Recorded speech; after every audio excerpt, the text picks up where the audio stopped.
हम बहुत शुभकामनाएं देते हैं नरेंद्र मोदी जी को, प्रधानमंत्री जी को, कि वो इस मुश्किल की घड़ी में भी जो है हमारी इकोनॉमी को, जो विकसित भारत का सपना है, उस पर तत्पर है। जनता लाइन में लगी है, कंगना जी मोदी की तारीफ कर रही हैं, लोगों ने जमकर सुना दिया। इस वीडियो में हम इसी पर करेंगे बात। नमस्कार, 4 PM पर आप सभी का स्वागत है। पहले लूटो, जनता को लाइन में लगाओ, मुश्किलें बढ़ाओ और फिर संकट के समय एक्साइज ड्यूटी घटाकर जनता को खुश करो। पेट्रोल डीजल पर मचे हाहाकार पर सरकार के एक फैसले के बाद कुछ इसी अंदाज में सरकार पर निशाना साधा जा रहा है।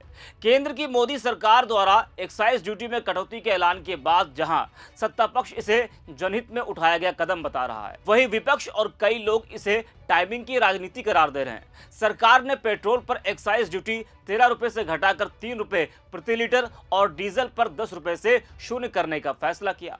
लेकिन एक्साइज ड्यूटी कम होने से पेट्रोल डीजल के दाम में कोई बदलाव नहीं होगा, बल्कि आम लोगों के लिए यह राहत है कि तेल कंपनियां इस संकट के बीच भी पेट्रोल और डीजल के दाम नहीं बढ़ा पाएंगी। अब भले ही जनता को कोई राहत ना मिले, लेकिन सरकार के इस फैसले के बाद नरेंद्र मोदी सरकार की तारीफ में आवाजें भी उठने लगी हैं। बीजेपी सांसद कंगना रनौत ने इस फैसले को जनता को राहत देने वाला कदम बताया। हालांकि सोशल मीडिया पर कंगना के इस बयान और सरकार के फैसले को लेकर तंज कस रहे हैं लोग कह रहे हैं कि जब दाम वही रहेंगे तो राहत कहां है। सरकार द्वारा पेट्रोल और डीजल पर उत्पाद शुल्क में कटौती करने पर भाजपा सांसद कंगना रनौत ने कहा कि सरकार यह सुनिश्चित करने के लिए हर संभव प्रयास कर रही है कि युद्ध के इन समयों में देशवासियों को किसी भी प्रकार की परेशानी का सामना न करना पड़े।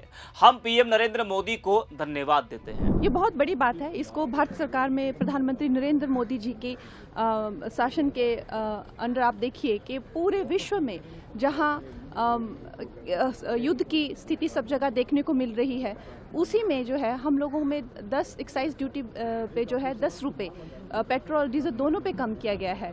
तो जो भारी नुकसान सब के सब जो कंपनीज को होना था, उससे हमें जो है बहुत बड़े एक संकट से जो है बचाने के प्रयास में सरकार है।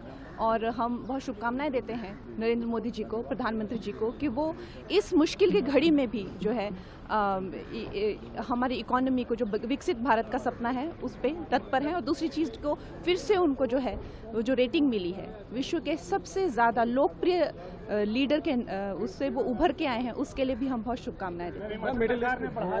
हिमाचल प्रदेश में रेट बढ़ाया है जी, हिमाचल में जो इस वक्त जो स्थिति है वो बहुत ही दयनीय है, वो चिंतनीय है। और हिमाचल जो है कर्जे से जूझ रहा है और वहाँ पे हर तरीके से जो है जो सुखू सरकार है वो नाकामयाब है। तो हम इस स्थिति का हमें चिंता है और हमसे ज़्यादा चिंता जो है वो प्रधानमंत्री जी को है इस स्थिति के। और ये मुझे इस बात की पक्का विश्वास है कि हमारे जो हिमाचल के जो लोग हैं वो इस वक्त जो है 2027 में ये सुखू सरकार को बिल्कुल आउट करेंगे। उनके इस बयान पर सोशल मीडिया पर लोग तंज कस रहे हैं। वेद प्रकाश नाम के यूजर लिखते हैं कि बेशर्मी की हद हो गई है। आम जन को पेट्रोल डीजल के भाव में 1 पैसे का लाभ नहीं मिलेगा, भाव यथावत रहेंगे और बेशर्मी से मोदी के गुणगान गाए जा रहे हैं। यह तो बेशर्मी और ठगी की हद हो गई। पत्रकारिता पीत पत्रकारिता बनी है। प्रेम सिंह लिखते हैं कि पेट्रोल डीजल के दाम के बारे में पत्रकार कंगना रनौत से बात कर रहे हैं।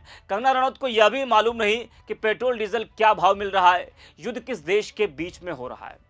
तो मोदी की तारीफ करना कंगना रनौत को भारी पड़ रहा है और लोग उन पर जमकर तंज कस रहे हैं। तो सरकार के एक फैसले के बाद पीएम नरेंद्र मोदी की तारीफ करना कंगना को भारी पड़ रहा, लोग उनको घेरने में लगे हैं। जनता का दर्द नजरअंदाज करते हुए जैसे ही सरकार का फैसला आया, कसीदे पढ़ने शुरू हो गए। दोस्तों, सोशल मीडिया पर लोगों ने सवाल उठाए कि जब आम आदमी को कोई सीधी राहत मिलने वाली ही नहीं है तो इस फैसले का इतना महिमामंडन क्यों हो रहा है। दोस्तों, अक्सर देखा जाता है कि पेट्रोल और डीजल पर एक्साइज ड्यूटी के कम होने से तेल कंपनियां लोगों को राहत देते हुए फ्यूल के दाम में कटौती करती हैं, लेकिन इस बार स्थिति अलग है।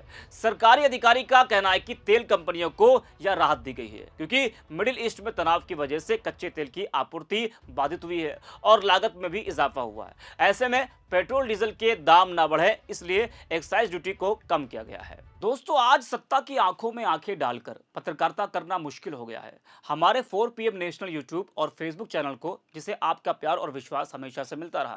उसे बंद करके सरकार ने यह साबित कर दिया है कि वो आपके सवालों से कितना डरती है। मुश्किल दौर है, लेकिन हम ना रुके थे और ना ही रुकेंगे।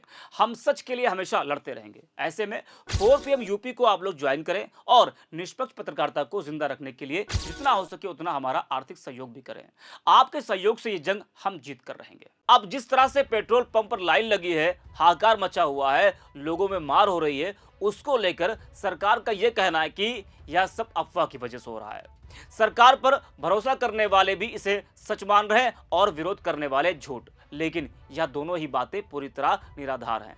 ना तो पेट्रोल पंप पर बढ़ती लाइनों के पीछे की वजह तेल की कमी है और ना ही लोगों में फैलाई जा रही अफवाह। यह सारी समस्या सरकारी तेल कंपनियों के एक फैसले की वजह से पैदा हुई है और कंपनियां इस पर खुलकर बोल भी नहीं रही हैं। लेकिन कई लोग तो ये भी कह रहे हैं कि लोकसभा में अगर पीएम नरेंद्र मोदी ने चिंता न जताई होती तो शायद ऐसे हालात नहीं बनते। वैसे अभी जिस संकेत और बढ़ती लाइन को अफवाह कहकर सरकारी कंपनियां नकार रही हैं, वह असल में उनका ही फैलाया हुआ रायता है। अगर जल्दी इस पर कोई ठोस फैसला नहीं लिया गया तो आने वाले समय में कंपनियों का यह फैसला देश में गंभीर संकट पैदा कर सकता है।